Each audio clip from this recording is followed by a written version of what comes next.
Good afternoon, everyone, from Dunrovin Ranch in Lolo, Montana. It's a lovely, cold January afternoon, and the truth is, we are delighted to see that we have temperatures below freezing for our ice sculpture. James has been Ta-da! attending his ice sculpture, and here he comes right now. And I'm going to ask James what he has in store for us this week with regards to the ice sculpture and what he had in mind when he created it. Yeah, well, I don't know that I had anything in mind particularly. We started with two tables and a roll of baling wire. There's probably a song in there somewhere about all that. But so we stacked a couple tables and put a pipe in the middle, and then I started wiring things together and went around the various parts of the ranch and found, ended up finding a couple kind of tomato planters or vine helpers there and put those onto the tables. We found some chicken wire, and I thought it might be neat to put some sort of a skirt around the tables. So it kind of turned into a big dress, if I say so myself, I guess. We wrapped around chicken wire along the bottom here, and then I just stuck in these vine planters on the table, and that started kind of looking like arms inadvertently. And then I had a couple round barbecue grill covers, those little Weber barbecue grills, and put that up there. And next thing you know, it kind of looks like a person. So it's kind of humanoid in shape. And I put a few more things together. We found some old screen material. I went to Goodwill and found an old hockey mask cover for like a face. And then we have a hat, of course. We have to have a cowboy hat. So we've got that up there, and it's starting to take shape. And now with this little fence post, it kind of honestly kind of looks like almost a wizard. Maybe it's the Wizard of Dunrovin. I don't know. Yeah, I think so. I agree with you. It looks like a wizard in his robes with his staff. Yeah. Yeah, this is great. Totally James. accidental, but these are experiments, right? Exactly so. So the genesis of this, for those of you who are just joining us, is I come from a long life in Alaska, where Alaskans know how to take advantage of everything that has anything to do with winter. And backyard ice sculptures were a big thing in Alaska, where people would basically put together some sort of wire structure in their yard and then get some heat tape, wrap it around a hose, and spray it with water and see what happened. And oftentimes, James, people would put lights. And what do you have in mind for us in this regard? Have you thought about lights? Indeed. Yeah, so we got some of those little miniature rope lights. I think they call them fairy lights with, I guess, with a wizard theme, fairy light fits. So I've strung those up. This was done before it got really cold, and we put water on it. So the lights are buried in there, and I'm kind of crossing my fingers that the ice didn't, expand and contract and do all kinds of weird things to the wire and break anything. But we'll go ahead and turn them on here and see if we can get them working. And I've strung them up in such a way that we hope to provide a little bit of backlighting underneath the ice. And I think I've even got some a remote control where we can play around with maybe some of the colors and fading in and out and stuff. So it'd be kind of cool. So I'm gonna go back here and turn the lights on and see if we can get something working here, as long as the water hasn't infiltrated our electronics. And yeah, we'll check it out. And Suzanne, if you haven't zoomed in on this yet, there's a lot of interesting ice formation here around some of the wire parts. And of course, we're getting different temperatures, and as the water lands on the ice, we get these really unique ice patterns here. It's really cool to see close up. So while I go back and turn that on, you can zoom in on this. I definitely will do that. And you're quite right. You can see parts of the chicken wire below that make these kind of funny shapes. And then you have regular icicles kind of falling down on what would be his arms. Those are nice looking icicles right there. And the skirt, you can see the chicken wire kind of below, so it's sort of bumpy. looks almost like ice cubes. So this is fun. So it's going to be hard to see this in the daylight hours, I think, Suzanne, but our lights did come on, and I think you can catch a glimpse of some of them underneath there. I can. If you zoom in. Yep. They're changing alternate colors right now, and it's a little fast maybe, but I'll see if we can. We'll play around with it after the broadcast today, and see if we can dial it in. I've got them hooked up to the Christmas lights behind us here, so they go on and off, and I'm hoping that that'll work. If not, I might just need to leave them on all the time on one setting. But anyway, yeah, it should be kind of fun to see. The pattern, just so everybody knows what I've done, you'll be able to see it a lot better tonight. But it kind of starts back here along the back and sort of loops up and down this let's call it a torso section. And then I also snaked some lights around our arms here. And then I finished off by coming up, and there's a circular string of lights around what might be the face up there. So it should look pretty interesting. And people can see the water coming out on the top right now. So you're going to keep the water going as long as it's below freezing. Is that right, James? That's right. Yeah. In fact, today I almost came and shut it off because it's right on the verge. In fact, some ice has actually melted today, more than it was here this morning. So it's a little bit of a trick for sure, especially when you when that ice temperature is right on the verge of freezing or not freezing, which is one temperature, right? 32 degrees Fahrenheit. You might get melting or freezing happening at that point. And since we're putting liquid water on the already frozen ice, it can melt it faster if the temperature is just right. So yeah, I probably should have turned it off for a couple hours today, but I think we'll be all right the rest of the day. Well, this is fun. I do wish we were going to have lower temperatures so that ice could start forming in the river as well. But this gives us a preview of what might be coming down the road for us, because winter can change on a dime, and we could get some cold spells where it just really freezes fast. Nice cold weather. So James, yeah, and it does happen pretty fast. Earlier this year, we did have some ice on the river, and it didn't take long for it to build up. In fact, upriver or downriver here in Missoula, I saw some big 3-foot chunks of ice on the river, and that was with about zero temperatures for maybe 3 days or so. So it happens really fast. It does, very fast.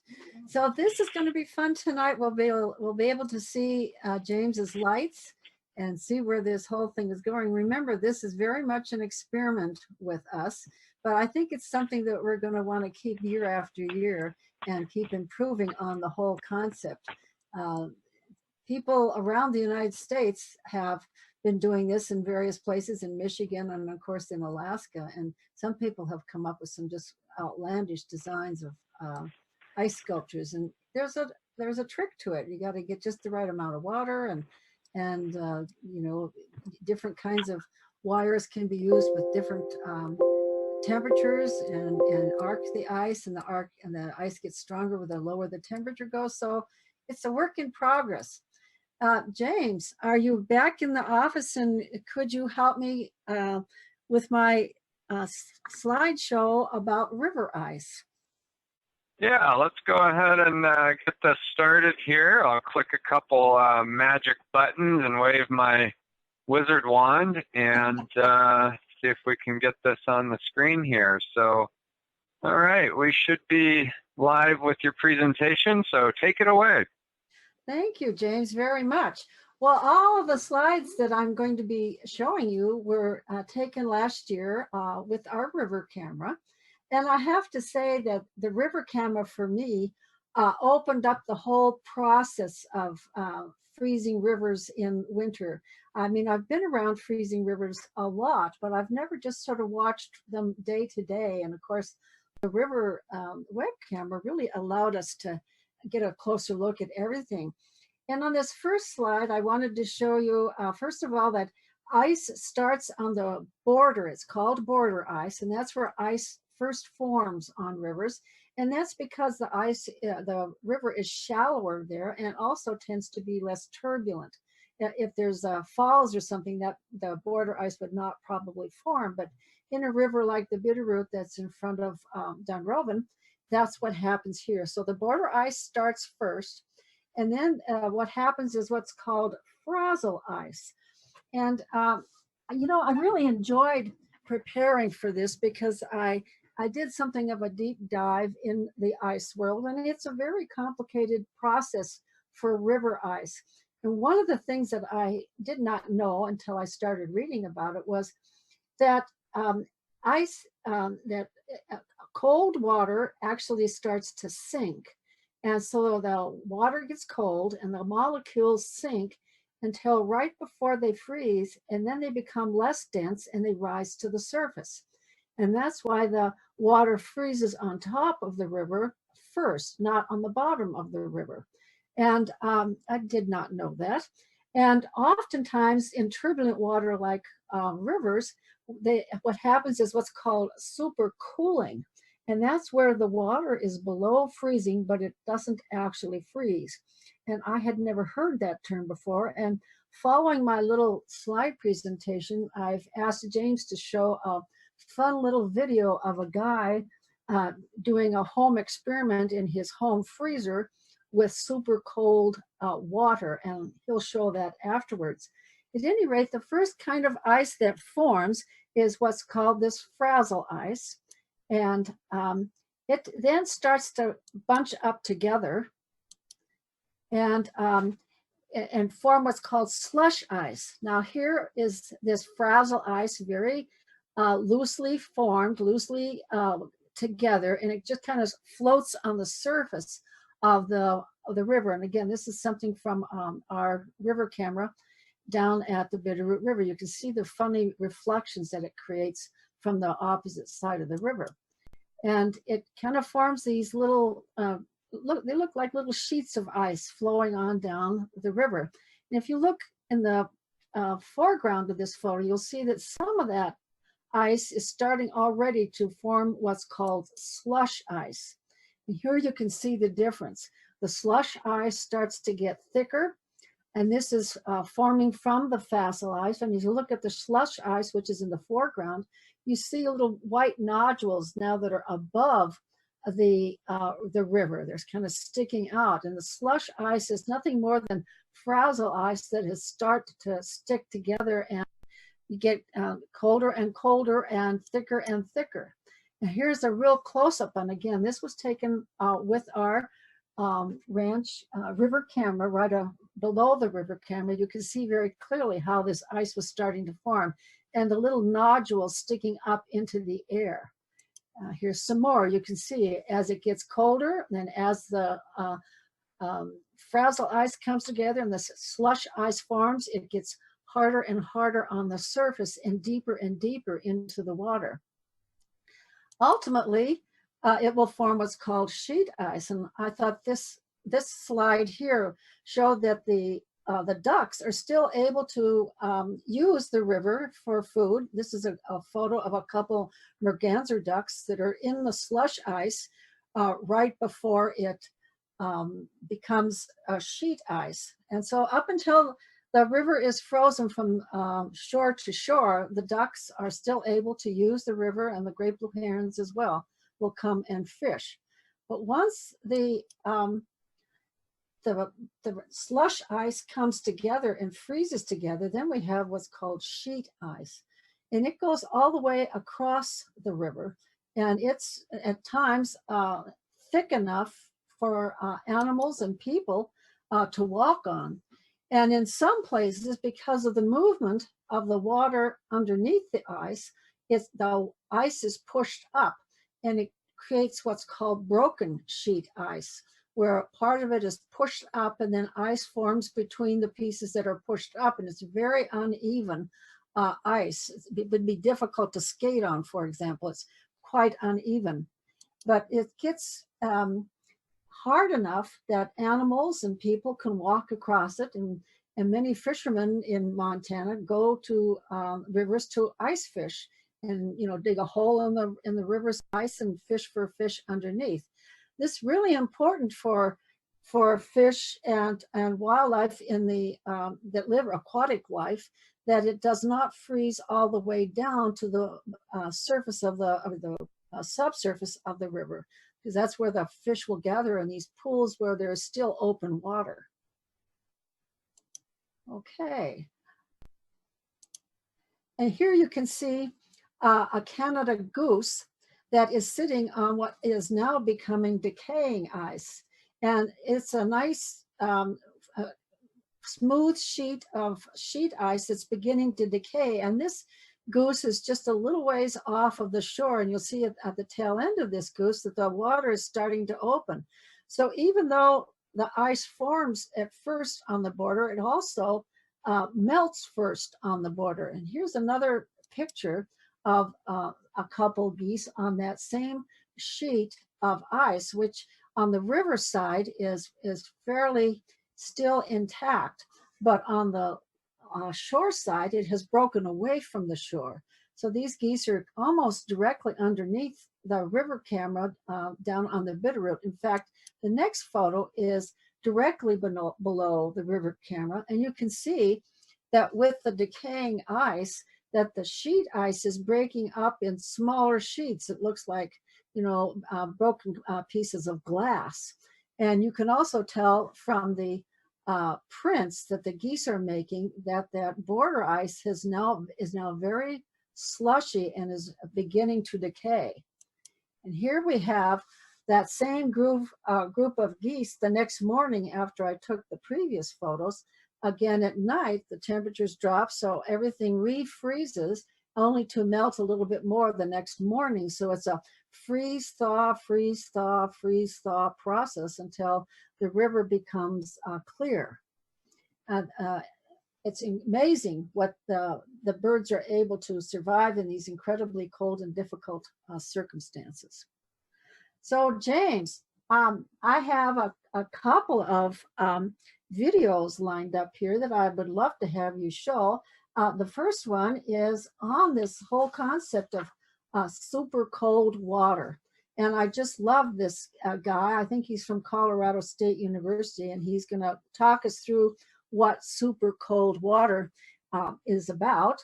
And then the second video shows what's called a pancake of ice, and it's spinning in a river in Washington State. And this is not an uncommon phenomenon. What happens is that facile ice comes together and it creates a little bit of slush ice on the outer edge and looks like just like a pancake. They call it pancake ice. And there's some dispute over what actually causes these big sheets of ice to spin in a river, whether it's the river's motion or whether it's the thawing of the water on the ice on the underside of the pancake. At any rate, they're really fun to watch, and a huge one formed in a city in Maine a couple of years ago, which drew all kinds of attention. It just spun around right in downtown Maine. I don't remember the name of the community. And then the last video is taken of a waterfalls freezing in New Jersey. And it gives a little explanation, and you can see the river below the waterfalls, how it is freezing, and the impoundment above the waterfalls that is perfectly frozen. So if you wouldn't mind, James, let's start with our super cold video and see what people think. Yeah, we'll go ahead and run these videos. The first video is about 3.5 minutes, and then the next two are about a minute apiece. So we'll go ahead and roll these in sequence, and Suzanne and I will be back with you at the end of the last video. So enjoy. So, you want to see water freeze almost immediately? Well, here's what you're going to need.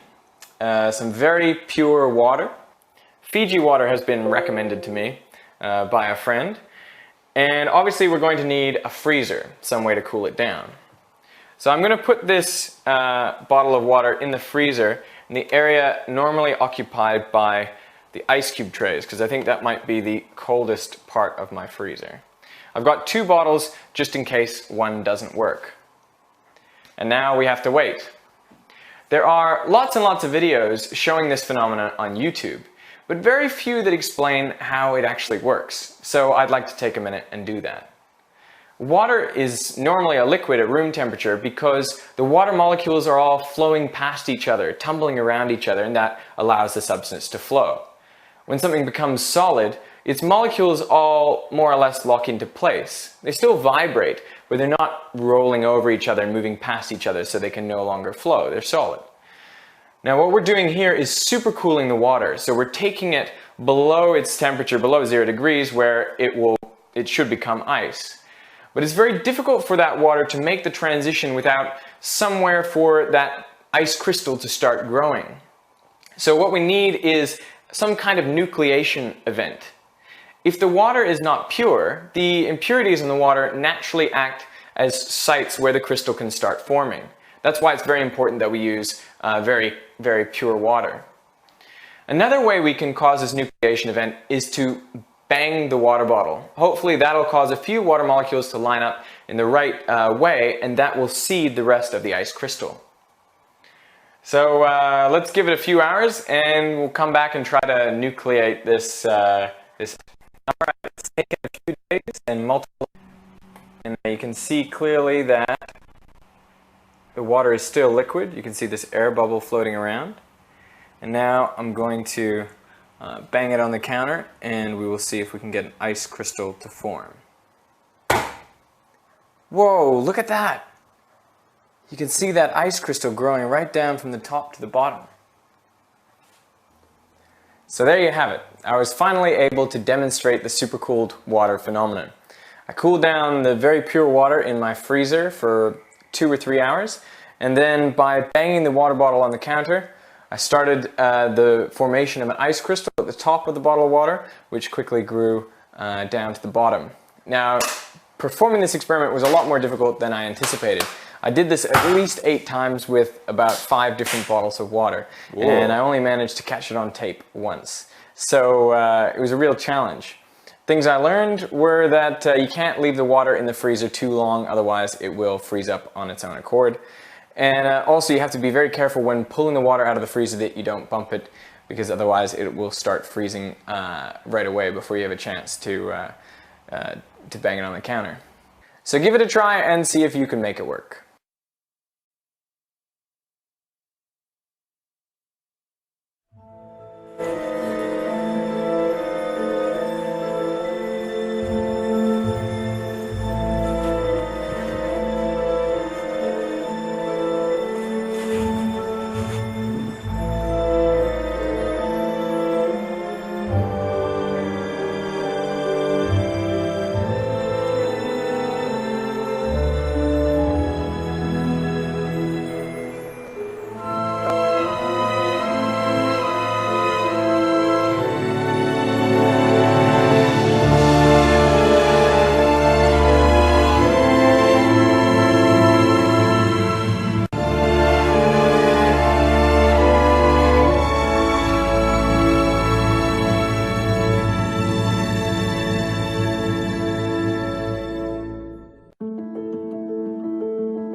Well, everybody, I hope you enjoyed thinking about river ice and enjoying James's creation. I think we need a name, and I would love to have some suggested names for James's wizard. I hope you'll stick with us tonight to see how these lights work. And I wanted to give a shout out to the people at Eschaton in Carmichael, California, a new group joining us. Thank you for joining us. I also wanted to remind you that this Thursday at 2:30 p.m., McKinsey will be back to work with our lovely Donkey Divas and see who's training who in this operation. I think that the girls have mostly been in charge of McKinsey, but we'll always let McKinsey at least try to get those guys in order. And if you have any questions, just put them in the chat. I'd be happy to try to answer them. I don't know that I know the answers about ice, but I'd be sure happy to look them up. I've been trying to make some contacts with some experts here in Montana to come and talk with us about ice. And one of the things that I learned in making those contacts is that Montana has the largest number of ice jams of river ice jams of any state in the lower 48. And actually we exceed other states in terms of the deaths caused by ice jams. Ice jams are a really big issue here in Montana. And in fact, just today, there is a warning for an ice jam on the Missouri River up near Great Falls because the temperatures have dropped so quickly that there's been some deep ice forming, which backs the water up, which overflows into low areas and freezes and overflows, and it can be very messy. So I've really enjoyed learning about ice, and I'd be happy to follow any of your questions and see what else we can find out. And if not, and if you don't have anything on the chat, you can put it in the ranch discussion board, and I'll be happy to look further. So join us on Thursday for the Donkey Divas. Come back next week. We have a fun activity in store. Hopefully Levi and Chris will participate in that. And if not, if I don't see you before then, I'm going to wave off goodbye now. And thanks, James, for your help, for creating the ice sculpture, and for all your tech help. And let's wave goodbye. Thank you. All right.